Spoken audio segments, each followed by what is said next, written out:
Jadi hari ini kita melanjutkan kembali diskusi yang kemarin. Jadi kemarin kita sudah bicara tentang menentukan desain penelitian ya. Bagaimana kita mengenali karakteristik penelitian kita masing-masing. Penelitian kita itu termasuk dalam atau cocoknya didesain seperti apa gitu ya. Jadi secara umum kemarin kita sudah mencoba mengenali apakah jenis kegiatan kita itu termasuk dalam kelompok penelitian, ataukah pengembangan, ataukah evaluasi. Itu kemarin sudah kita bicarakan ya.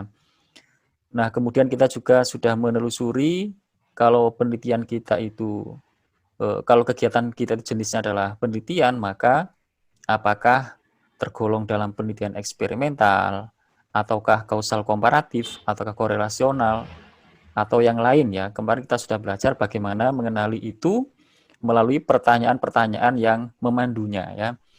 Nah, hari ini harapannya kita sudah lebih teknis lagi terkait dengan metodologi penelitian ya. Jadi bicara tentang metode penelitian itu kaitannya adalah bagaimana kita nanti mengumpulkan data-data penelitian kita ya. Jadi bagaimana data-data itu akan dikumpulkan atau bagaimana data itu bisa kita dapatkan ya. Lalu tekniknya seperti apa? Kemudian instrumen yang diperlukan apa untuk mengumpulkan data itu. Lalu sumber datanya. Lalu yang terakhir bagaimana nanti data-data itu dianalisis ya, bagaimana teknik analisis datanya. Nah, harapannya kita sudah berdiskusi tentang ini ya. Jadi terkait dengan pokok permasalahannya masing-masing, kita sudah mulai sudah mengenali. Jadi kalau penelitian saya seperti ini, maka data yang diperlukan itu data tentang apa saja ya. Itu yang pertama. Lalu berikutnya, kalau sudah jelas data yang ingin didapatkan, maka kita harus memikirkan bagaimana data-data itu nanti akan dikumpulkan. Lalu apa instrumennya yang diperlukan untuk mengumpulkan data itu. Lalu sumber datanya. Jadi data ini nanti bersumber dari mana? Mengukur secara langsung, didapatkan secara langsung atau secara tidak langsung, sekunder ya. Jadi kita menggunakan data yang sudah terkumpul di kantor-kantor kah? Ataukah kita akan mendapatkan data itu sendiri secara langsung ya, atau data primer istilahnya. Nah, kemudian kalau sudah dapat data, maka bagaimana nanti data-data itu akan dianalisis untuk menjawab pertanyaan penelitian kita. Nah, saya ingin mendengarkan kemajuan studinya ya. Jadi pasti sampai di sini sudah mulai menulis, sudah mulai mengenali apa yang akan diteliti ya. Sehingga nanti dari minggu ke minggu ada progres ya. Sehingga nanti di akhir semester itu kita sudah bisa menghasilkan sebuah riset proposal ya, atau proposal penelitian. Nah, boleh silakan diawali dulu oleh siapa ya? Cerita tentang kemajuannya ya. Jadi apakah sudah ada kemajuan yang signifikan ya dari minggu yang kemarin? Boleh? Ada yang mau cerita? Uh, Kalau dari saya pribadi yang ini Pak, kalau dari saya pribadi belum ada kemajuan Pak, kemarin tuh masih, jadi semakin jalan semakin bingung. Semakin mundur. Semakin Bukan jalan, semakin bingung. semakin bingung ya, maksudnya jadi arahnya mau kemana kayak gitu. Kemarin kan kemarin sebenarnya ngambil yang manajemen kepala sekolah itu tentang kerja guru. Juga kemarin sambil baca-baca sambil nyari kayak gitu kan, perihal sekolah yang memang udah berhasil sebagai contoh, nah kedepannya tuh sebagai contoh nanti manajemen sekolah sih di situ. Cuman sambil jalan jadi bingung mau yang mana. Tapi ketika udah yang ini kayaknya belum ketemu jalan berikutnya. Ya, ya. Nah, bingung itu sudah merupakan sebuah kemajuan ya. Jadi bingung itu sendiri itu sudah merupakan sebuah kemajuan ya. Karena beberapa orang lain yang nggak bingung itu kemungkinan besar karena nggak dipikir ya. Jadi karena belum memikirkan itu ya. Jadi kalau sudah merasakan kebingungan-kebingungan itu tanda bahwa sudah melakukan aksi ya, sudah dipikirkan, bahkan sudah dijajaki ya, sudah dijajaki kemungkinan-kemungkinannya. Jadi saya tidak mengatakan bingung itu sebuah kemandekan atau bahkan kemunduran, tetapi itu adalah sebuah kemajuan. Tetap itu adalah sebuah tanda-tanda kemajuan ya. Jangankan baru di minggu ini ya, sampai di minggu terakhir pun nanti, ya, minggu pertemuan terakhir perkuliahan, yakinlah bahwa pasti masih ada kebingungan-kebingungan. Ya. Dan bukan hanya di semester ini, nanti semester 3 juga pasti akan ada kebingungan-kebingungan berikutnya. Ya, sampai di semester yang keempat. Ya. Jadi pengalaman saya juga begitu, ya, menulis tesis, menulis disertasi sama. Sampai di ujung studi itu juga masih diliputi oleh kebingungan-kebingungan, ya. Tetapi itu proses, ya. Nanti kita akan semakin baik biasanya, ya. Jadi ada masukan berikutnya, atau ide lanjutannya, ya, atau inspirasi berikutnya. Nah itu kemudian menjadikan nanti tulisan kita itu dari hari ke hari menjadi lebih fokus ya, lebih baik. Jadi bagus kalau hari ini sudah merasakan kebingungan-kebingungan itu. Bingungnya memang harus dimulai dari sekarang. Ya, justru kalau ada mahasiswa yang tidak bingung dengan proses ini, saya malah curiga. Jangan-jangan memang itu belum dipikirkan, belum terpikir. Ya. Nah, jadi saya senang malah kalau ada mahasiswa cerita, saya kok bingung, semakin bingung, Pak. Enggak apa-apa, itu bagus ya. Dari situlah nanti kita kemudian harus membaca banyak referensi, harus meninjau banyak lokasi, ya. Mana yang lebih pas, mana sumber-sumber yang relevan tentang masalah saya ini. Saya harus konsultasi kepada siapa yang tepat, ya. Siapa informan yang pas tentang ini, ya. Berarti sudah mulai dipikirkan dan dilakukan di semester ini, ya. Bagus, ya. Itu kemajuan ya, kemajuan ya. Nah, jadi nanti apakah masih tetap tentang tema yang kemarin? Yang kemarin kan yang kepala sekolah itu tuh Pak, di mandek di alternatif yang saya akan berikan kayak gitu Pak, masih di situ. Tapi Iya. sambil baca-baca referensi. Terus untuk yang berikutnya, yang kedua itu tentang manajemen sekolah yang menurut saya itu berhasil kayak gitu dan bisa jadi contoh bagi sekolah-sekolah yang lainnya kayak itu. Informasi sih itu juga saya dapat info yang konfes Ashifa yang di Bani gitu, yang Ashifa itu sambil sharing sama kemarin sempat cerita sama kepala sekolah perihal itu juga. Kebetulan anaknya kepala sekolah tuh sekolah itu apa ya, manajemen udah bagus, belum masih nyari relasi yang nanti ke depannya ke situ kalau mau di situ. Tapi nyari masalah dan nanti alternatif yang saya akan berikan ke apa. Ya, ya. Nah, oke, bagus ya. Jadi saya sudah mendengarkan kemajuannya ya. Jadi itu sudah mulai survei ke lapangan ya, studi pendahuluan ya, mengumpulkan fakta-fakta empirik di lapangan. Dan itu adalah proses yang harus diakui sebagai sebuah tahapan dalam penyusunan tesisnya ya. Jadi itu nggak ada yang sia-sia nanti ya. Kisah-kisah itu ya, fakta-fakta itu nanti munculnya kan di latar belakang nanti ya. Itu semuanya menjadi bahan menulis di latar belakang ya, yang melatari ya kenapa kemudian kita melakukan penelitian ini ya. Jadi proses yang dilalui oleh Mas Yasin sekarang ini adalah untuk menggali atau menemukan landasan empirik. Jadi sekali lagi bab 1 latar belakang itu adalah memang harus lebih banyak cerita tentang fakta-fakta empirik di lapangan, bukan teori-teori, bukan ya.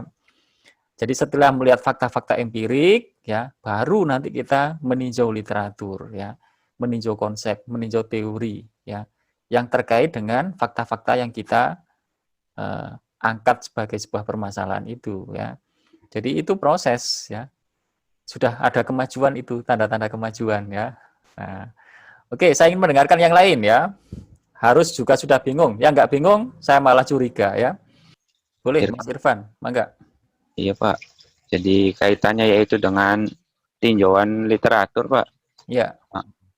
Kan saya kan ya mungkin sudah pernah survei ya Pak ke lapangan gitu Pak. Kemudian di sini mengalami sama kebingungan juga Pak dari minggu-minggu kemarin untuk mau bertanya, cuman kayaknya bagus. susah diungkapkan, Pak. Ya, ya. Ya. Jadi cara memadukan itu antara lapangan dengan literatur yang ada di jurnal, ada yang di buku, itu kira-kira bagaimana ya Pak ya caranya? Soalnya ada antara judul atau misalkan masalah dengan yang ada di lapangan, dengan teori, itu masih belum sinkron, Pak. Jadi apakah saya itu harus butuh benar-benar sumber yang lebih banyak lagi, atau solusinya kira-kira bagaimana ya Pak? Seperti itu. Nah, oke, bagus ya ini Mas Irfan ya. Jadi tadi ada kalimat, jadi referensi-referensi kok saya justru banyak menemukan kok tidak sinkron dengan fakta-fakta di lapangan. Begitu ya Mas Irfan ya? Itu Pak. Nah, oke ya. Jadi mungkin untuk menjawab ini saya cerita tentang penelitian sebagai sebuah seni mempertemukan tiga dunia ya. Jadi penelitian itu adalah sebuah seni mempertemukan tiga dunia. Saya sudah pernah cerita ini belum ya? Ya di itu Pak, ada Pak di video. Di video ya. Nah kan Iya. itu ya. Jadi ada dunia realitas, ada dunia pengetahuan, ada dunia pembelajaran. Ya. Jadi dunia realitas itu ya fakta-fakta yang kita hadapi di lapangan itu, yang kita saksikan, yang kita dengar, yang kita lihat di lapangan itu adalah fakta-fakta empirik di lapangan. Ya. Dunia pengetahuan itu adalah ya konsep-konsep, teori ya yang dimuat di jurnal, yang ada di buku ya.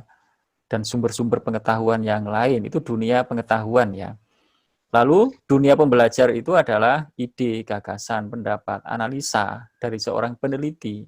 Itu juga dunia tersendiri ya, dunia ide, dunia gagasan. Ya. Jadi ada dunia kenyataan, ada dunia pengetahuan, ada dunia gagasan ya. Nah, dunia realitas itu adalah dunia empirik ya. Dunia pengetahuan itu dunia teoritik ya. Sementara dunia yang ketiga, yang pembelajar itu biasa disebut dengan dunia analisis kritis ya. Jadi itu dunia pemikiran ya, dunia pemikiran. Jadi boleh jadi penelitian kita itu berangkat dari ketidaksinkronan atau adanya gap antara apa yang kita baca menurut teori-teori dengan fakta-fakta di lapangan. Kok tidak sinkron ya? Jadi teori-teori terdahulu mengatakan bahwa X itu sangat menentukan Y. Ya, kalau X-nya bagus, Y-nya bagus. Itu kata teorinya. Tapi kok saya melihat di lapangan banyak juga orang itu yang X-nya bagus, tapi kok Y-nya rendah ya, Y-nya buruk ya. Berarti ada sebuah pertanyaan yang menggelitik ya. Sebenarnya apa ini? Bagaimana penjelasannya? Ya. Pasti ada variabel lain ya selain X itu sendiri yang menentukan Y, tapi itu belum ditemukan apa variabelnya, sehingga kemudian itu mendorong kita untuk melakukan sebuah riset ya, sebuah riset. Nah, jadi justru bukan hanya pertentangan antara dunia teori dengan dunia realitas ya, antar teori saja, dari teori-teori yang ada saja itu juga banyak yang tidak sinkron ya. Jadi ada teori tentang suatu hal yang itu satu sama lain ternyata tidak selalu sinkron ya. Bahkan ada yang bertolak belakang sama sekali. Kemarin di minggu lalu ya sudah kita singgung itu sedikit ya. Jadi boleh jadi kita berangkat penelitian kita itu dari gap antar teori itu. Atau mungkin gap antar temuan hasil penelitian yang tidak sama itu ya. Atau adanya gap antara dunia teoritik dengan dunia empirik tadi itu ya. Jadi memang begitu faktanya ya. Nah, lalu pertanyaannya, apakah nanti ketika kita meninjau teori itu kita harus memilih teori-teori yang sesuai dengan fakta empirik di lapangan? Begitu ya pertanyaannya ya, salah satunya ya. Iya, Pak. Apakah nanti dalam tulisan-tulisan kita itu hanya memuat teori-teori yang mendukung fakta-fakta saja empirik di lapangan? Dengan kata lain, saya harus menyesuaikan teori itu sama dengan fakta. Ataukah fakta itu harus saya paksakan untuk kondisinya seperti apa yang dikatakan dalam teori. Kan begitu ya? Iya, Pak. Nah, itu kan dua pertanyaan yang berbeda ya. Apakah teori harus kita paksakan harus sama seperti fakta yang ada di lapangan, ataukah fakta-fakta di lapangan itu harus harus cocok, harus matching dengan teori yang ada di sumber-sumber pengetahuan itu, ya. Nah, jadi jawabannya dua-duanya tidak ya. Jadi dua-duanya tidak. Jadi yang perlu kita pikirkan itu adalah bagaimana menyelesaikan atau menjelaskan permasalahan yang kita angkat itu. Jadi masalahnya tadi itu apa? Itulah yang harus diselesaikan. Itulah yang harus dijawab. Menjawabnya bisa melalui penelitian, bisa melalui pengembangan, bisa melalui evaluasi. Ya. Jadi tadi itu kita berangkat itu dari masalah yang kita angkat. Ya. Teori yang kita acu, yang kita tulis di bab 2, itu kan hanya sebagai data dukung ya. Untuk membantu kita dalam menjelaskan fakta-fakta yang ada di lapangan. Ya. Jadi untuk menjelaskan fakta-fakta yang ada di lapangan, kita butuh teori-teori yang ada. Ya. Ada teori apa saja tentang fakta ini yang pernah ada. Oh, banyak ternyata teorinya. Ada yang mengatakan begini, tapi di sisi lain ada yang justru berseberangan dengan teori itu. Ya. Lalu mana yang akan kita tulis pada bab 2? Ya, ya bergantung. Ya. Jadi kalau kita ingin menjelaskan tentang fakta itu tadi, maka ya ungkap teori-teori yang telah ada itu ya. Jadi meskipun itu saling bertentangan ya, satu sama lain berbeda ya, itu ungkap semua ya, yang mewakili teori tentang ini, yang mewakili teori tentang ini, lalu nanti ujung-ujungnya bagaimana kita bisa menjelaskan fakta itu menggunakan teori-teori yang telah ada itu. Kalau kita harus memilih salah satu, maka katakan kenapa cenderung memilih teori A ini ya. Jadi kita memberi argumen, mungkin ini karena didukung oleh fakta-fakta empirik yang ada, sehingga dia lebih kuat daripada teori lainnya, itu kita beri argumennya ya. Nah, jadi nanti termasuk juga hasil penelitian ya. Jadi kalau berangkat kita dari memang gap antar temuan penelitian, ya justru kita harus menampilkan hasil-hasil penelitian yang berbeda satu sama lain itu. Kita tampilkan di situ, kemudian kita akan melakukan sebuah penelitian lanjutan untuk menunjukkan dengan fakta empirik yang lebih baru, sebenarnya lebih cenderung hasilnya itu mengikuti temuan yang mana, mengarah ke mana, kan begitu ya. Nah, nanti biasanya kalau kita sudah praktek, itu akan lebih mudah ya. Jadi kalau dalam tinjauan teori, di bab 2 itu, yang harus kita tuliskan yang pertama apa? Kita harus meninjau konsep-konsep, kan begitu ya? Iya, Pak. Jadi konsep-konsep yang kita bicarakan dalam penelitian kita itu harus kita definisikan. Misalkan penelitian kita berjudul, misalnya kalau Mas Irfan itu apa ya judulnya ya? Pondok pesantren modern membuka pondok pesantren salaf itu, Pak. Oke. Nah, dari judul itu kan ada beberapa konsep yang harus dijelaskan ya. Pertama, konsep tentang apa? Konsep tentang perkembangan pondok pesantren modern, Pak. Konsepnya itu dulu. Iya. Oke, yang pertama konsep tentang pesantren modern itu apa? Iya. Ya kan, Pak? Itu, Pak. Bahkan sebelum ke situ mungkin kita perlu bicara dulu pendidikan pesantren, ya. Karena pendidikan itu kan macamnya banyak, ada pendidikan sekolah, ada pendidikan pesantren, ada pendidikan keluarga, ada pendidikan model asrama. Jadi model-model pendidikan itu di Indonesia kita paling tidak ada 4 ya yang sudah ada. Salah satunya adalah model pendidikan pesantren. Nah, mengenalkan konsep itu dulu, apa sih pendidikan pesantren itu? Lalu kita juga harus mengenalkan konsep tentang pesantren modern itu apa. Sehingga nanti ketika kita menyebut beberapa kali dalam tulisan kita, itu sudah clear. Definisi pesantren modern itu sudah jelas ya. Jadi itu sudah harus ditulis di bab 2 tentang pesantren modern. Definisinya, apa yang membedakannya dengan pesantren tradisional atau salafi, misalnya begitu ya, itu dijelaskan. Nah, itu konsep yang pertama. Terus apalagi Pak konsep yang harus dijelaskan di situ? Sumbernya, Pak. Tadi kan Sumbernya itu bagaimana tadi judulnya Pak? perkembangan pondok pesantren modern membuka pondok pesantren salaf. Oke, berarti konsep yang perlu dijelaskan tadi pesantren modern, pesantren salaf, kan gitu ya Pak ya? Ya, Pak. Itu konsep-konsepnya, ya. Jadi variabel yang harus dibicarakan ya. Jadi konsep itu ya variabel yang kita bicarakan dalam penelitian kita itu apa, maka itu harus didefinisikan ya. Karena kalau itu tidak clear, tidak jelas, maka nanti menyulitkan kita untuk bagaimana kita akan mendapatkan datanya atau mengumpulkan datanya, memilih objek penelitiannya. Jangan-jangan ternyata objek penelitian yang kita tunjuk itu bukan pesantren modern karena kita tidak tepat menyusun definisinya. Ya, padahal definisi pesantren modern itu banyak macamnya, bla bla bla. Kalau kita tidak kuat membangun definisinya, jangan-jangan nanti kita salah memilih objek penelitiannya. Ternyata dia sebenarnya bukan pesantren modern ya. Kalau menurut pendapatnya bla bla bla bla bla. Misalnya begitu. Lah itu meninjau konsep-konsep. Nah, berikutnya meninjau teori.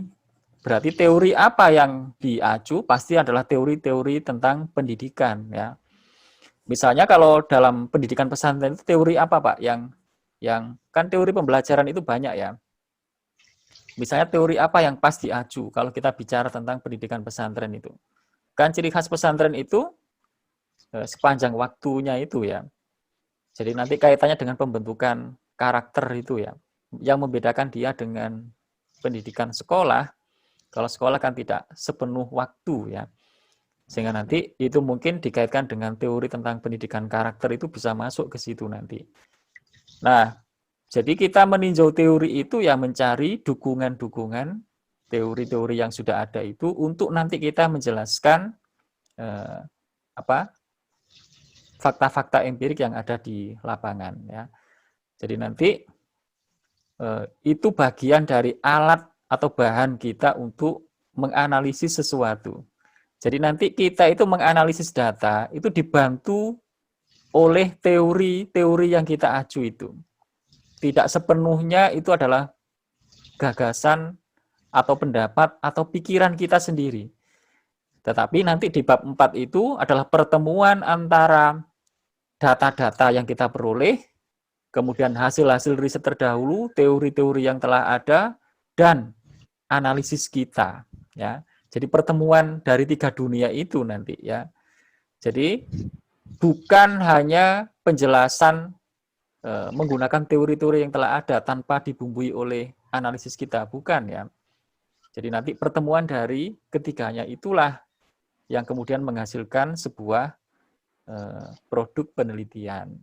Jadi sekali lagi penelitian itu adalah seni mempertemukan 3 dunia. Jadi mempertemukan antara data, fakta-fakta empirik di lapangan dengan teori-teori yang ada, hasil-hasil terdahulu, dan analisis kita. Ya, pendapat, gagasan, ide ya dari kita itu ya. Nah, jadi bertemu di situ ya, sehingga nanti menghasilkan sebuah statement yang bisa menjelaskan sebuah fenomena ya, fenomena. Nah, mungkin begitu ya Mas Irfan ya. Jadi Jadi itu Pak, argumennya ditampilkan nggak di bab 2 Pak? Kalau misalkan di bab 4 ada pertemuan seperti itu Pak. oh, baik ya. Jadi apakah di bab 2 itu murni hanya tinjauan-tinjauan tanpa argumen, ataukah juga perlu ada argumen, begitu ya? Iya. Apakah argumen itu hanya muncul di bab 4 saja? Begitu ya, Mas Irfan ya? Iya, Pak. Ya, baik ya. Jadi sebenarnya argumen itu muncul ya dari bab 1.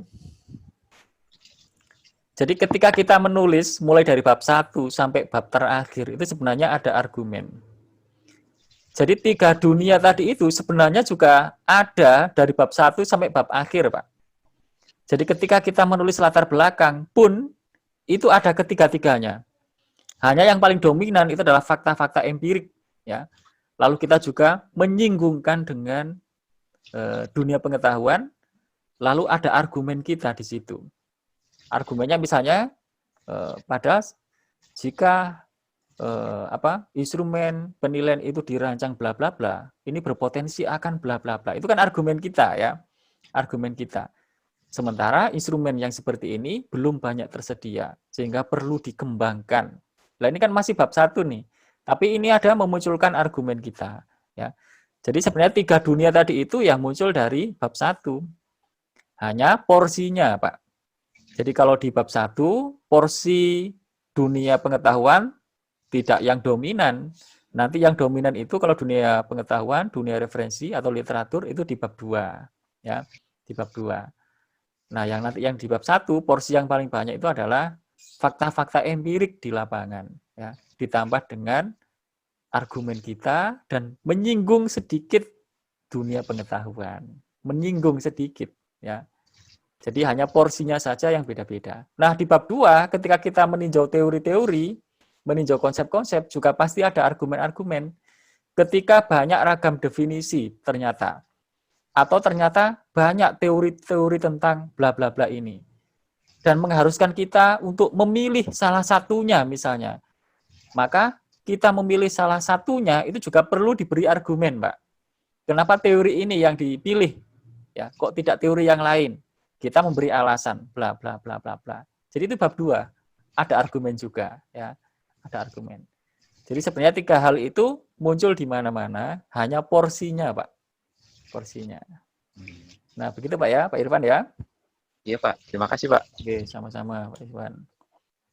Masih ada ini? Mengenai apa yang tadi disampaikan oleh Mas Irfan, Mas Yasin, kemudian dari Bapak, banyak yang didapat, terutamanya saya kan sudah menonton video sampai yang sebelum literatur, kajian literatur Pak. Jadi sampai pertanyaan penelitian. Oke, good. Kemudian barusan saya juga udah sempat membaca tentang bagaimana pengumpulan data gitu Pak. Kan ada pengamatan, pengukuran, dan pertanyaan. Nah, yang saya masih bingung itu ketika misalkan kita ngumpulin data, sedangkan kita juga ada berkecimpung di wilayah tersebut gitu Pak. Contoh misalkan saya kemarin judulnya itu kan peran MGMP dalam meningkatkan profesionalisme guru Al-Quran Hadis di wilayah Kuning Utara. Nah, apakah cukup dengan saya amati saja atau boleh mengajukan pertanyaan atau bagaimana Pak? Ya, oke ya. Bagus ya. Berarti tadi langsung dibaca, Pak? Ya, langsung Pak. Langsung ya. Oke, good ya. Bagus banget pertanyaannya ya. Yang harus jelas dulu itu adalah data apa saja yang harus saya kumpulkan. Jadi yang harus jelas dulu pertama kali. Kalau penelitian saya seperti ini, dengan pertanyaan penelitiannya seperti ini, maka untuk menjawab pertanyaan ini, data apa saja yang perlu saya kumpulkan? Itu nomor 1, Pak. Ya. Nomor 1. Dari situlah nanti kita bisa membuat list. Oh, ternyata ada 3 variabel data yang perlu saya kumpulkan. Yang pertama, data tentang, sebut Pak, apa misalnya? Apa kemarin Pak, pertanyaan penelitiannya gimana kemarin? Cuma 2 Pak pertanyaannya. Ya. Yang kemarin pertama apa? Itu pertanyaan pertama, bagaimana pola manajemen MGMP Al-Quran Hadis wilayah Kuning Utara. Yang kedua, bagaimana pengaruh manajemen MGMP dalam meningkatkan profesionalisme. Nah, oke ya. Jadi yang pertama tadi bagaimana pola manajemen MGMP ya. Ya. MGMP. Bagaimana pola manajemen MGMP ya. Jadi untuk menggambarkan bagaimana polanya ya. Jadi untuk menjawab ini berarti data apa saja Pak yang diperlukan? Kalau mau disebut, biasanya kan dalam manajemen itu ada perencanaan, operasian, sampai dengan evaluasi, Pak. Nah, oke. Itu pasti diturunkan oleh Pak Leli itu dari komponen-komponen manajemen itu ya. Iya. Komponen manajemen itu ada 4. sorry, berapa tadi? 3 ya? Ya. Ada 3 ya. Yang salah satunya adalah perencanaan. Perencanaan apa? Ya, perencanaan. Jadi semacam perencanaan sebelum kegiatan MGMP Nah, apa? oke. Nanti menyebutnya sangat baik kalau lengkap, misalkan perencanaan apa. Jadi semakin clear istilah itu atau konsepnya yang kita bicarakan, maka semakin mudah kita untuk menggali datanya ya. Misalkan ketika kita menyebut hanya usia, itu nggak jelas, Pak. Iya. Usia. Tapi kalau saya menyebut usia siswa pada saat masuk SMP, pada saat masuk, itu jelas berarti. Subjeknya jelas, siswa ya, waktunya jelas ya. Jadi semakin clear, semakin jelas konsep yang kita bicarakan, semakin memudahkan kita untuk menggali datanya. Misalkan ada perencanaan, terus apa? Pelaksanaan, Pak. Pelaksanaan dan evaluasi. Oke. Berarti mungkin kalau lengkapnya perencanaan, pengelolaan atau manajemen ya. Iya, Pak. Perencanaan, manajemen, bla bla bla ya. Jadi kita nanti perlu menggambarkan bagaimana perencanaannya. Yang sebenarnya nanti perencanaan itu kan kalau diurai lagi itu banyak sub-subnya. Iya, Pak. Kan gitu ya. Jadi nanti buat tabel, ada variabel, ada subvariabel. Jadi ada variabel perencanaan manajemen. Itu komponennya ada apa aja atau subvariabelnya. Jadi nanti, berarti untuk mendapatkan komponen yang tentang ini, saya harus mengamati. Yang ini saya harus wawancara. Yang ini saya cukup dengan ini mendapatkan atau mengambil data yang ada di bla bla bla bla bla. Bisa dicampur, Pak? Loh, iya, ya. Jadi nanti begitu ya. Makanya berangkatnya itu adalah dari data apa saja yang kita perlukan. Buat sebuah tabel, Pak. Jadi mulai dari data apa yang diperlukan, lalu subnya ya. Jadi kalau data itu masih luas, masih bisa diurai, itu dibuat subnya, ya. Jadi subnya, ya. Oh, yang ini misalkan kalau hasil belajar itu sebenarnya juga harus diurai ya. Aspek kognitif, afektif, psikomotor. Oh, yang kognitif nanti saya menggunakan tes. Yang ini saya pengamatan. Yang ini misalkan saya wawancara. Misalkan untuk mengukur sikapnya ya, pertanyaan, bla bla bla. Ya. Jadi pokoknya semuanya berangkat dari data apa saja yang kita butuhkan untuk menjawab pertanyaan ini. Jadi pertanyaan nomor 1 mengharuskan kita untuk mengumpulkan data tentang perencanaan pengelolaan. Terus kemudian pelaksanaan pengelolaan itu meliputi apa saja. Ya, dibuat tabelnya begitu ya. Dan nanti dilanjutkan tabelnya ke kanan. Setelah data, lalu teknik pengumpulan datanya. Di sebelah kanannya, instrumen pengumpulan datanya. Sebelah kanannya lagi, sumber datanya siapa atau dari mana. Ya. Baru sebelah kanannya lagi nanti teknik analisis datanya. Nah, dibuat tabel begitu. Ini di video ada, ya. Di video itu ada. Nanti silakan ditonton. Nah, ya, itu nanti ada ya. Lah, untuk menjawab pertanyaan yang kedua, juga begitu, renungkan bagaimana kita bisa menjawab bagaimana pengaruh manajemen terhadap profesionalitas guru. Ya. Ini nanti mau didesain seperti apa? Untuk menjawab pertanyaan ini, bagaimana pengaruh manajemen MGMP terhadap profesionalitas? Pakainya mungkin kuantitatif, Pak. Ini pertanyaannya kurang spesifik ya. Lebih spesifik seperti kemarin. Ya, kan kemarin itu nggak begini. Saya masih ingat ceritanya. Apakah dengan metode tutor yang dari luar itu kan? Begitu kan? Itu kan salah satu solusinya, Pak. Ya, iya. Atau pertanyaan penelitiannya kan bisa begitu, lebih spesifik. Apakah bla bla bla ya? Tadi itu, maksudnya sub pertanyaan penelitiannya ya. Jadi kemarin kalau nggak salah. Seperti apa, Pak? Kalau nggak salah kemarin tentang apa istilahnya itu? Yang tutor dari luar dengan tutor sebaya itu ya? Apakah efektif atau tidak pemanggilan tutor? Apakah apa ini? Yang model tutor eksternal itu lebih efektif daripada melalui tutor sebaya dalam meningkatkan profesionalisme guru, kan gitu ya? Nah, pertanyaan ini lebih operasional, ya, lebih mudah dijawab. Ya, cara menjawabnya ya nanti dilakukan sebuah eksperimen. Ya. Atau cukup membandingkan yang sudah ada, kalau memang sudah ada. Ya, kalau eksperimen berarti nanti ada 2 kelompok begitu, yang satu menggunakan bla bla, nanti masing-masing diukur profesionalismenya. Jadi variabel yang perlu diukur dalam hal ini adalah ya profesionalisme guru. Ya, berarti dengan cara apa kita melihat profesionalisme guru? Pengamatankah, bertanyakah, atau kok melalui pengukuran? Ini pengukuran, Pak. Biasanya paling dekat pengukuran, kan begitu ya. Jadi yang ketiga nanti itu ada data tentang profesionalisme guru apa ini? Quran hadis misalnya begitu ya. Sehingga nanti teknik pengukuran teknik pengumpulan datanya melalui pengukuran. Instrumennya lembar tes, misalnya begitu ya. Sumber datanya ya guru itu ya, gurunya. Bagaimana teknik datanya? Statistik deskriptif misalnya begitu ya. Nah, jadi nanti berangkatlah dari Data. menentukan data apa saja yang diperlukan untuk menjawab pertanyaan penelitiannya. Jadi pertanyaan penelitian itu semakin operasional, semakin bagus.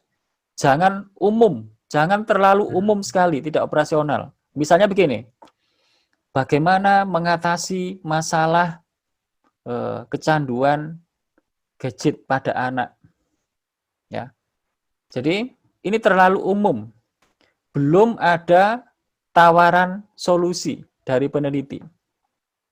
Misalnya begini kalau lebih operasional. Apakah terapi melalui bla bla bla efektif untuk mengatasi anak bla bla bla bla bla. Nah, itu berarti sudah ada tawaran. Ya, sudah ada alternatif yang ditawarkan oleh peneliti. Dan itu kan sudah harus muncul di latar belakang tadi itu. Yang kemarin sudah kita bicarakan itu ya. Jadi kita peneliti sudah menawarkan. Tapi kalau masih umum sekali itu nggak jelas apa yang mau dilakukan oleh peneliti, ya nggak jelas. Jadi kalau lebih operasional sudah jelas yang mau dilakukan peneliti adalah nanti dia akan menerapkan metode terapi ini dan melihat hasilnya, ya dibandingkan antara yang model terapi ini dengan model yang sebelumnya apakah dia lebih efektif atau tidak. Nah sudah jelas begitu tuh, sudah jelas, ya jelas ya Pak Leli ya. Ya Pak. Jelas ya. Makasih Pak. Sama-sama Pak Leli. Ibu-ibunya belum nanya ya. Halo? Pak, mohon satu lagi Pak, instrumen variabel yang nanti muncul di literatur itu kan kalau judul saya peran manajemen. Jadi variabel itu berarti manajemennya, MGMP sama profesionalisme atau gimana Pak? Ya, kalau yang di yang di bab 2 ya. Ya. Jadi bab 2 itu kalau bicara tinjauan konseptual dulu ya. Ya. Berarti pasti bicara tentang pola manajemen kan gitu ya. Juga pasti bicara tentang profesionalisme guru. Juga pasti bicara tentang metode pelatihan. Ya, nanti di dalamnya akan cerita pelatihan oleh tutor sebaya, metode tutor eksternal, kan begitu ya?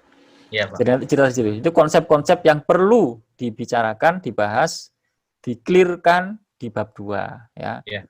Jadi itu konsep-konsepnya. Lalu perlu juga bicara tentang teorinya ya. Teori apa? Jadi kalau konsep dengan teori itu beda ya. Sudah tahu bedanya belum? Belum. Ada tinjauan konseptual, ada tinjauan teoritik, teori ya. Jadi kalau konsep itu masih satu variabel ya. Bicara tentang setiap variabelnya itu. Tapi kalau bicara teori itu sudah bicara keterkaitan antar konsepnya itu. Bagaimana kita menjelaskan hubungan antar konsep itu? Berarti ini pasti teori yang diajar adalah ya teori pembelajaran pasti ya. Bagaimana kita menjelaskan bahwa tutor itu antara sebaya dengan dari luar ya, dari luar dengan teman sendiri itu kok diprediksikan berbeda itu mengacu teori apa? Bagaimana teorinya? Bagaimana penjelasannya ya secara teori ya? Itu berkaitan dengan apa? Jadi umumnya orang itu kalau dengan teman sendiri kemudian dia tidak canggung, bla bla bla bla bla. Karena dia tidak canggung, maka dia akan menjadi terbuka, bla bla bla bla bla. Nah, itu teori yang bisa menjelaskan. Itu teori apa namanya? Teori apa?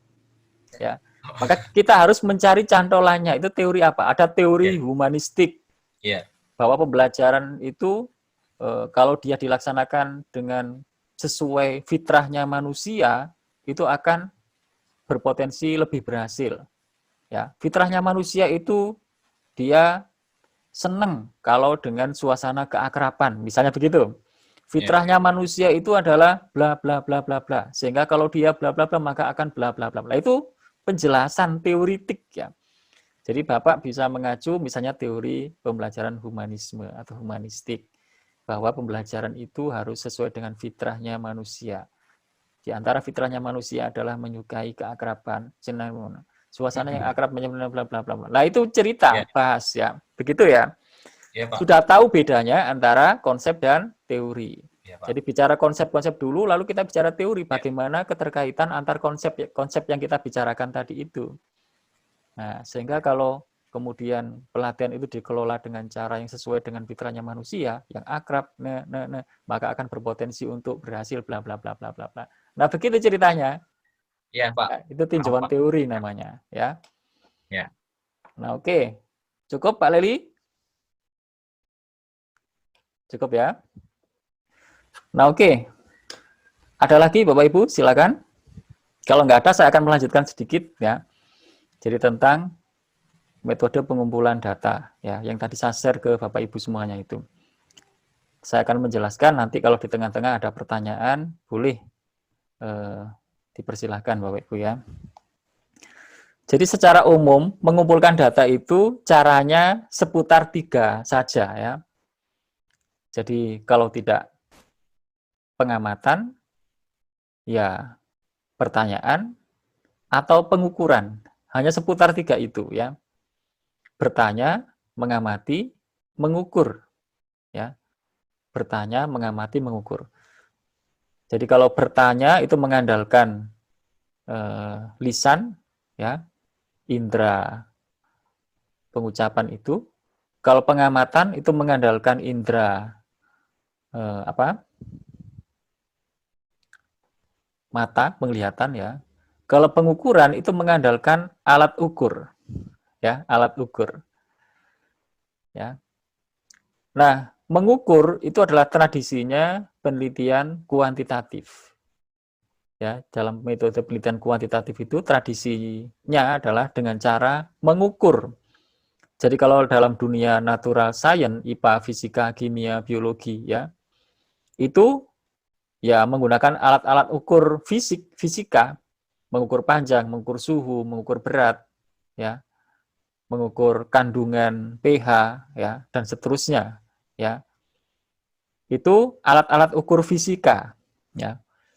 Nah, dalam bidang-bidang sosial science, bidang-bidang sosial bicara tentang perilaku, ya, psikologi, ya.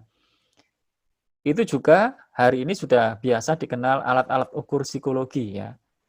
Alat-alat ukur di bidang sosial. Orang sekarang sudah biasa misalnya mengukur kecerdasan intelektual seseorang, mengukur seberapa tinggi motivasi seseorang, mengukur komitmen seseorang, mengukur banyak ya. Jadi yang dulu hanya lazim dilakukan oleh kelompok saintis di bidang natural ya, ilmu pengetahuan alam, hari ini orang-orang di bidang sosial pun sudah biasa melakukan pengukuran variabel-variabel psikologi, variabel-variabel sosial, perilaku ya. Jadi alat ukurnya bisa berupa skala, bisa berupa alat-alat ukur fisika dan seterusnya ya. Nah, jadi mengukur itu adalah tradisinya penelitian kuantitatif ya. Nah, tetapi Bapak Ibu, 3 cara ini mengamati, bertanya, mengukur itu tidak selalu harus berdiri sendiri ya. Tidak selalu terpisah satu sama lain ya. Ada kalanya berkaitan ya. Ada kalanya mengukur itu dengan cara bertanya. Seperti apa misalnya? Ya seperti tes-tes itu. ya, kita ngetes hasil belajar, itu kan biasanya menggunakan pertanyaan-pertanyaan, bisa tertulis ya. Jadi ternyata ini tidak selalu berdiri sendiri ya. Jadi ada kalanya mengukur itu dengan cara bertanya. Melalui pertanyaan-pertanyaan itu kita mengukur kemampuan kognitif seseorang, ya, kemampuan komitmen seseorang dan seterusnya. Ada kalanya juga mengukur itu dengan cara mengamati.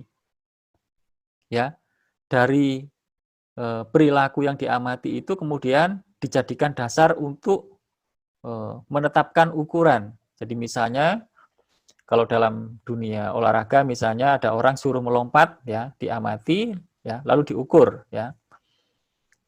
Atau kemudian orang itu ditempatkan dalam sebuah lapangan eksperimen begitu, mereka berinteraksi satu sama lain lalu diamati, lalu kemudian dicatat ya.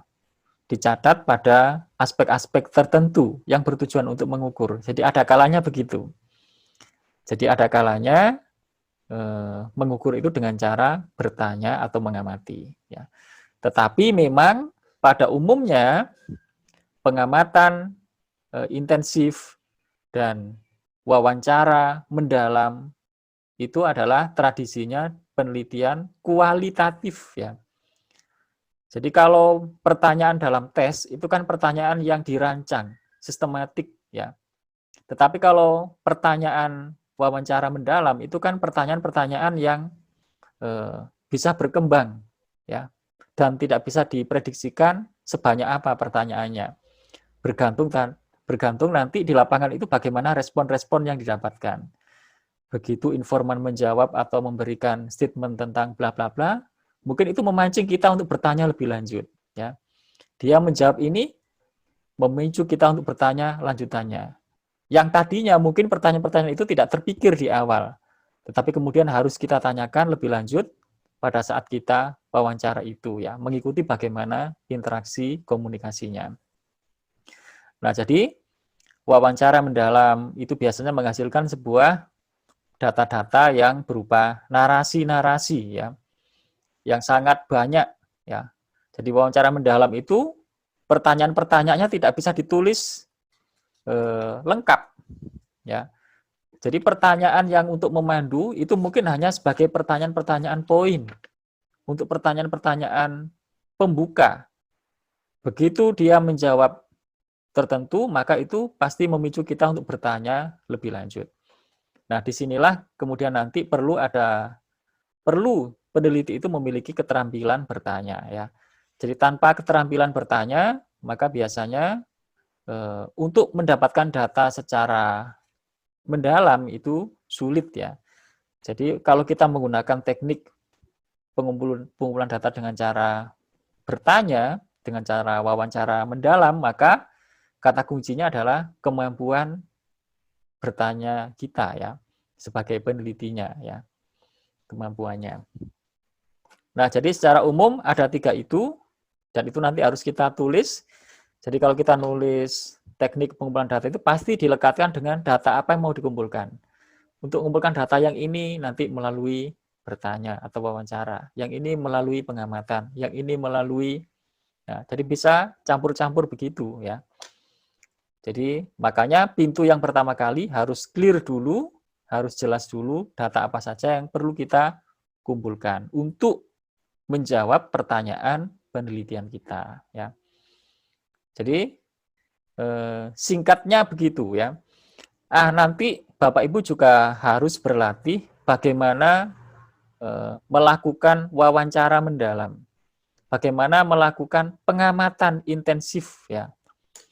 Jadi pengamatan itu tidak mudah Bapak Ibu ya. Jadi pengamatan itu harus jelas apa yang akan kita amati ya. Poin-poinnya apa saja yang harus diamati. Instrumennya mungkin akan lebih mudah kalau disediakan dalam bentuk lembar pengamatan sehingga jelas apa saja yang akan diamati ya. Jadi mengamati itu lebih dalam dari sekedar melihat ya. Jadi melihat itu tidak sama ya dengan mengamati. Mengamati itu adalah melihat dengan cermat ya. melihat dengan cermat, dicermati, ya. Jadi nanti harus jelas apa yang mau diamati, ya, dan melihatnya harus dengan cermat. Ya. Begitu juga dengan kalau kita nanti memutuskan untuk mengumpulkan data melalui pengukuran, maka kita harus punya keterampilan menyusun instrumen pengukuran. Ya. Jadi kalau kita harus mengukur profesionalisme guru, maka bagaimana alat ukurnya? Ya, instrumennya seperti apa? Bagaimana mengukur profesionalisme guru? Harus jelas dulu definisi profesionalisme guru. Profesionalisme guru itu ada berapa aspek, ya. Setiap aspek harus jelas apa saja indikatornya. Setiap indikator harus kita buat butir-butir pertanyaannya atau pernyataannya untuk mengukur itu, ya. Nanti kalau sudah oke, instrumen ini tidak bisa langsung dipakai, tapi harus divalidasi dulu oleh ahli, ya. Apa betul kalau indikatornya begini, lalu butir pertanyaannya atau pernyataannya begini? Ya, kalau iya berarti sudah valid. Setelah itu kita uji coba dulu. Kalau sudah oke, baru digunakan dalam menggali data. Nah, prosesnya begitu. Nanti saya akan share file yang berikutnya. Tadi baru 2, nanti saya share lagi dan 2 lagi, yaitu tentang tes dan metode pengembangannya, ya. Bagaimana mengembangkan tes, bagaimana mengembangkan skala untuk mengukur variabel-variabel di bidang sosial itu, ya. Nah, jadi nanti itu menjadi bahan Bapak Ibu untuk berlatih bagaimana menyusun instrumen, ya. Jadi biasanya tahapan yang paling menyita perhatian itu adalah nanti nyusun instrumen itu. Begitu instrumen sudah dibuat, terus ngambil data, dapat data, diolah, dianalisis, ya. Ditulis, ya, laporan tesisnya. Nah, kira-kira begitu Bapak Ibu, ya. Saya kira ini sudah cukup, ya. Silakan Bapak Ibu yang ingin melanjutkan diskusinya, dipersilakan. Pak, tadi kaitannya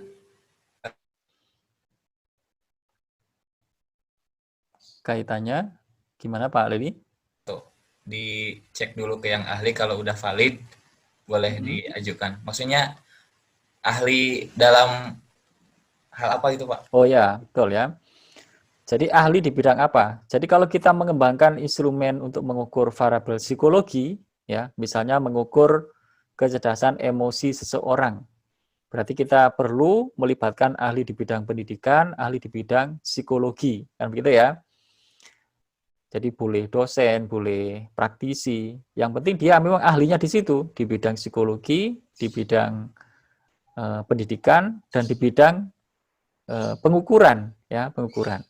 Jadi yang dimaksud ahli ya ahli yang terkait dengan instrumen yang akan kita kembangkan itu untuk mengukur apa. Kalau kita membuat sebuah media pembelajaran berbasis komputer misalnya, maka ahli yang dimaksud ya ahli IT, ya, ahli apa itu teknologi pendidikan, ya. Jadi karena itu relevan dengan tadi bidang yang mau dikembangkan itu. Nah, setidaknya dua orang ahli, ya, yang mereka kita mintai untuk memberikan penilaian apakah instrumen yang kita buat itu valid atau belum, ya. Jadi instrumen yang valid itu berarti instrumen ini bisa berfungsi sesuai dengan tujuannya, ya. Jadi penggaris itu adalah alat yang valid untuk mengukur panjang. Timbangan adalah alat yang valid untuk mengukur berat. Jadi jangan mengukur berat menggunakan penggaris. Dengan kata lain, penggaris bukan alat yang valid untuk mengukur berat, ya, berat. Jadi apakah valid kalau saya mau mengukur komitmen seseorang, lalu pertanyaan-pertanyaannya begini, itu divalidasi oleh ahli. Ya, mereka akan mencocokkan mulai dari definisinya, apa sih komitmen itu, apa ciri-ciri komitmen seseorang, indikatornya apa. Maka lalu diperiksa, kalau indikatornya begini, dan pertanyaannya atau butirnya begini, apakah cocok? Nah, begitu, itu divalidasi oleh ahlinya. Jadi tidak langsung kita kembangkan, langsung kita pakai, karena kita bukan ahlinya, ya. Jadi posisi kita masih mahasiswa dan mungkin bukan ahlinya untuk membuat itu, tapi perlu dibimbing, divalidasi oleh ahlinya. Nah, begitu ya. Bapak izin bertanya, Pak. Ya. Tadi kan ada 3 ya, Pak, wawancara, pengamatan, sama pengukuran. Nah, kalau ketiganya itu dipakai, boleh atau gimana, Pak? Harus salah satu? Oh, tidak ya. Jadi dalam penelitian kita, pastikan nanti apa saja data yang perlu kita kumpulkan. Setiap data kita pikirkan untuk mengumpulkan data yang ini lebih cocok menggunakan metode yang mana. Oh, yang ini cocoknya pengamatan. Untuk yang ini cocoknya pengukuran. Untuk yang ini cocoknya pengukuran juga. Misalnya begitu ya. Jadi dalam nggak pahamnya gini, Pak. Ini kan aku kan tentang ini, Pak. Ada pengukuran juga, harus wawancara juga, pengamatan juga gitu. Itu gimana ya, Pak? Kan ini, Pak. Tujuan penelitiannya kan kan pertama bagaimana, kan kata Bapak kan tentang kesiapan orang tua kan, Pak, gitu.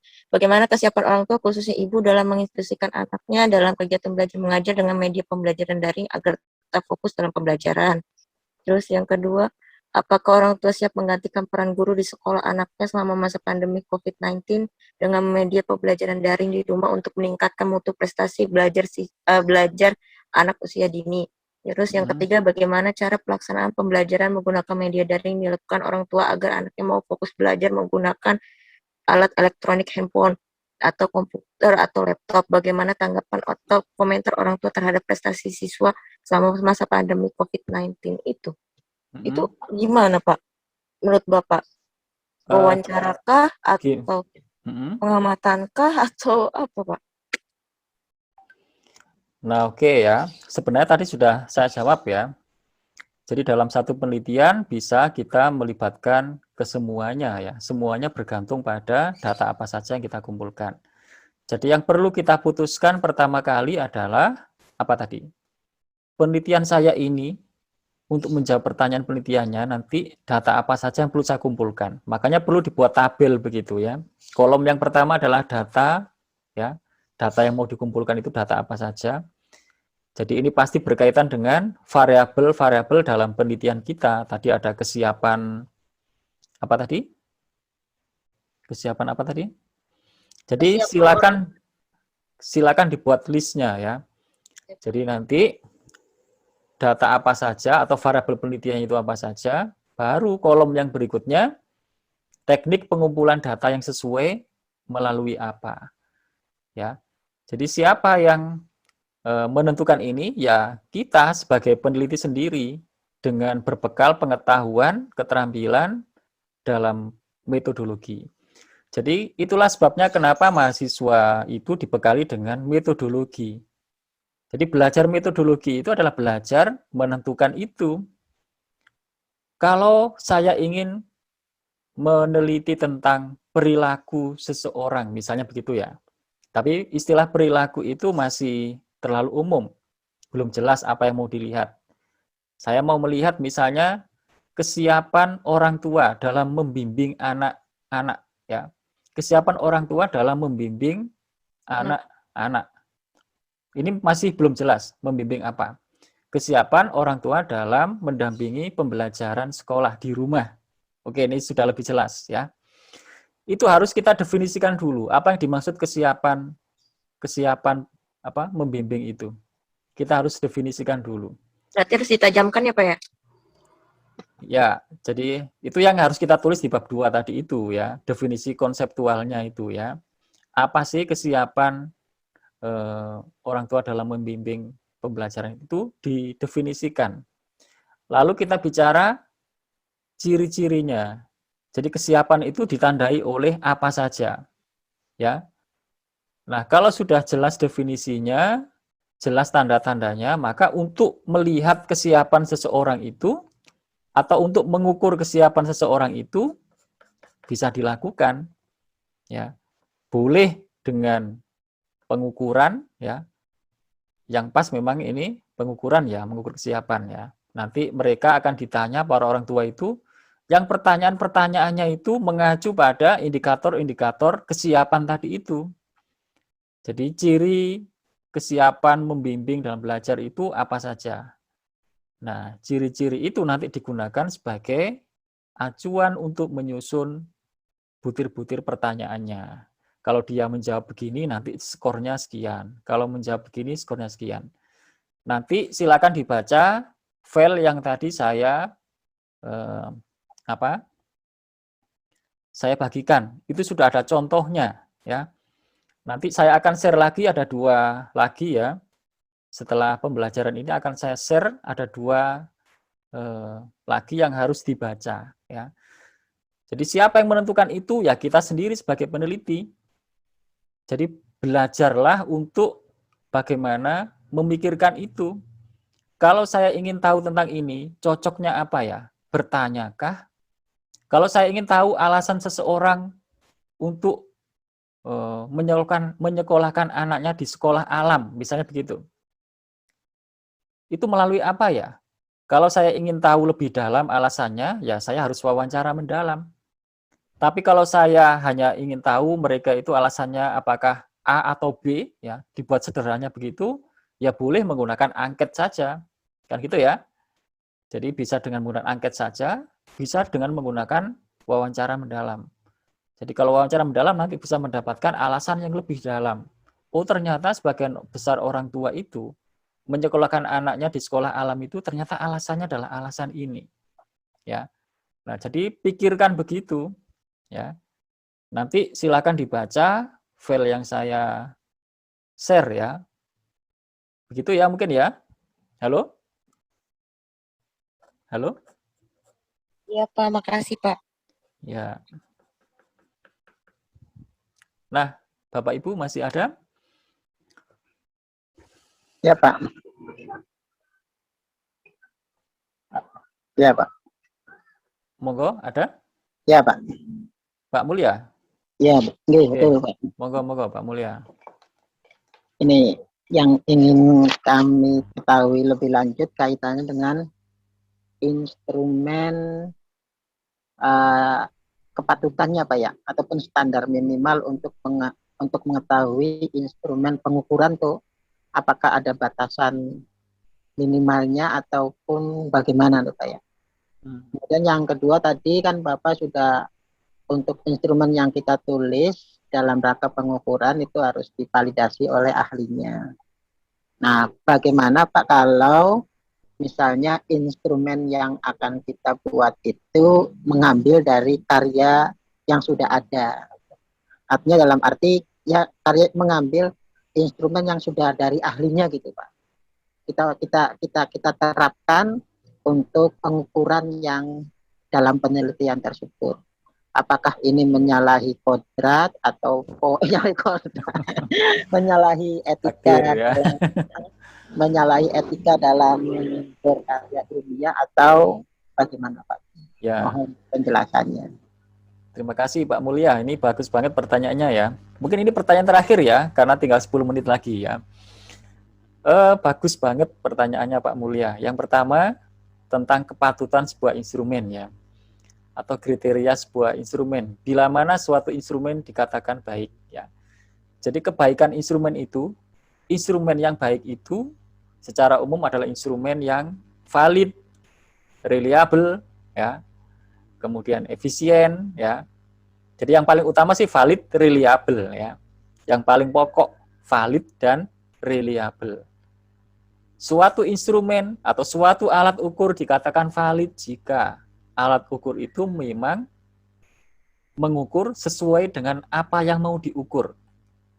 Jadi ada kesesuaian antara apa yang mau diukur dengan alat ukurnya itu sesuai, sehingga nanti hasil pengukurannya itu memang menggambarkan apa yang mau diukur. Jangan sampai kita mengukur kemampuan matematika seseorang, tapi soal-soalnya adalah soal-soal kimia. Misalkan begitu. Berarti itu soal-soalnya tidak valid untuk mengukur kemampuan matematika. Dia validnya untuk mengukur kemampuan kimia. Kan gitu ya. Secara umum begitu. Nah, yang kedua, suatu alat ukur itu harus reliable ya. Reliable itu acek. Artinya alat ukur ini digunakan beberapa kali harus menghasilkan ukuran yang sama, ya, konsisten. Ya. Jangan-jangan alat ukur ini hasil ukurnya ternyata berubah-ubah, ya, berubah-ubah. Kalau hasil ukurnya berubah-ubah, padahal objek yang diukur itu sama, tapi kok hasil pengukurannya berubah-ubah, ya. Jadi gambarannya kalau ada sebuah timbangan dengan timbel yang sama 1 kilo, ya. Terus kemudian kita gunakan untuk nimbang begitu. Jadi ada timbangan digital aja ya, bukan yang manual. Ada objek gula 1 kilo ditimbang ke situ. Pada saat pengukuran pertama, jarum menunjukkan itu persis 1 kilo. Lalu diangkat lagi, lalu ditaruh lagi, itu 1 kilo lebih koma 1 ya. Diangkat lagi, diturunkan lagi, itu 1 kilo kurang 2 ya, kurang 0,2. Berarti kan timbangan ini memberikan hasil pengukuran yang tidak ajek ya, berubah-ubah. Dengan kata lain, dia tidak reliable. Timbangan ini tidak reliable karena menghasilkan hasil pengukuran yang berbeda-beda, padahal objeknya sama. Berarti diragukan timbangan ini. Nah, begitu ya. Jadi instrumen atau alat ukur yang baik itu secara umum paling tidak adalah valid dan reliable. Selain itu sebenarnya ada kriteria-kriteria lain, termasuk misalnya kalau alat ukur yang berkaitan dengan manusia, maka alat ukur itu harus berkeadilan, tidak boleh menguntungkan satu kelompok tertentu, ya. Misalnya begitu. Jadi ada kriteria-kriteria tambahan selain itu, ya. Nah, yang kedua, apakah dalam penelitian kita itu nanti instrumennya harus bikin sendiri? Bolehkah kita menggunakan instrumen yang sudah dikembangkan oleh orang? Boleh, Pak. Jadi kita itu mengembangkan instrumen sendiri kalau memang instrumen yang kita maksud itu belum ada, sehingga kita harus mengembangkan sendiri. Tapi kalau sudah ada, ini adalah hal yang umum, ya, umum sekali dan sudah banyak orang melakukannya dengan menggunakan instrumen itu yang telah terbukti valid dan reliable itu, sehingga banyak dipakai di negara-negara manapun. Ya kita nggak usah mengembangkan sendiri, karena kalau kita mengembangkan sendiri tidak bisa menjamin itu lebih baik dari instrumen yang sudah mapan itu, ya. Nanti tinggal disebutkan sumbernya. Untuk mengukur profesional ini, peneliti akan mengembangkan instrumen yang telah dikembangkan oleh Kementerian Pendidikan bla bla bla bla. Instrumen ini telah digunakan secara luas di Indonesia sejak bla bla bla bla dan telah menunjukkan hasil yang valid dan reliable. Misalnya begitu ya. Jadi tidak perlu dikembangkan. Kita cukup menyebutkan instrumennya apa, ya, menggunakan instrumen yang telah dikembangkan oleh siapa. Betul, Pak Mulya, ini penting ya. Jadi kita perlu mengembangkan sendiri kalau memang alat ukur itu belum tersedia. Atau dari yang sudah tersedia itu masih menyimpan kekurangan-kekurangan, sehingga kita harus mengembangkannya sendiri yang diprediksikan lebih baik. Ya. Mungkin itu saja, Bapak Ibu. Cukup Pak Mulya ya? Ya, terima Oke. kasih. Oke. Berarti bukan istilahnya melanggar bukan melanggar karya ilmiah gitu Pak ya. Oh, tidak Pak, tidak. Dan itu lazim dilakukan juga oleh para ilmuwan. Di artikel-artikel itu untuk mengumpulkan data tentang ini akan digunakan instrumen CAT yang dikembangkan oleh bla bla bla bla bla. Disebut Pak, pengembangnya disebut dan nanti masuk dalam daftar referensi itu. Tidak Pak, mereka juga senang kalau digunakan itu, dipakai ya. Terima kasih Pak. Kecuali gini Pak, kecuali begini, yang tidak boleh itu begini. Kita mengklaim bahwa kita mengembangkan sebuah instrumen. Jadi padahal instrumen ini punyanya orang, ya. Kita klaim, tidak kita sertakan sumbernya itu, ya. Nah itu yang nggak boleh, ya. Jadi kalau penelitian kita memang bukan khusus untuk mengembangkan instrumen, maka terkait dengan instrumennya, selama itu sudah ada, kita boleh pakai punya orang lain. Kecuali penelitian kita memang bertujuan untuk mengembangkan instrumen. Maka dari judulnya saja, ya jelas kita sendiri yang harus mengembangkan. Misalnya judul tesis kita pengembangan instrumen penilaian hasil belajar siswa pada aspek psikomotor. Berarti dari judulnya saja itu sudah jelas Bapak itu mengembangkan instrumen. Maka tidak tepat kalau ternyata di dalamnya instrumen yang ini adalah menggunakan instrumen yang telah dikembangkan oleh bla bla. Berarti itu bukan kita yang mengembangkan ya, berarti kita hanya menggunakan. Jadi selama memang bukan tujuan utama kita untuk mengembangkan instrumen itu, dan selama sudah tersedia instrumen yang kita maksud, ya kita tidak harus mengembangkan sendiri. Justru kita akan tersita waktunya nanti hanya menyusun instrumen, padahal tujuan penelitian kita bukan untuk mengembangkan instrumen itu. Nah, begitu ya Pak Mulya ya? Iya Pak. Saya kira cukup Bapak Ibu ya. Cukup ya? Ini sudah menjelang habis waktunya. Cukup Bapak Ibu? Halo, kok nggak ada jawaban? Ya Pak, terima kasih Ya Pak. penjelasannya. Ya Pak.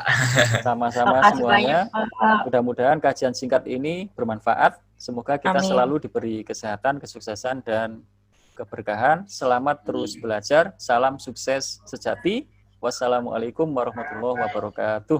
Waalaikumsalam warahmatullahi wabarakatuh. Warahmatullahi wabarakatuh. Terima kasih banyak Pak. Sama-sama.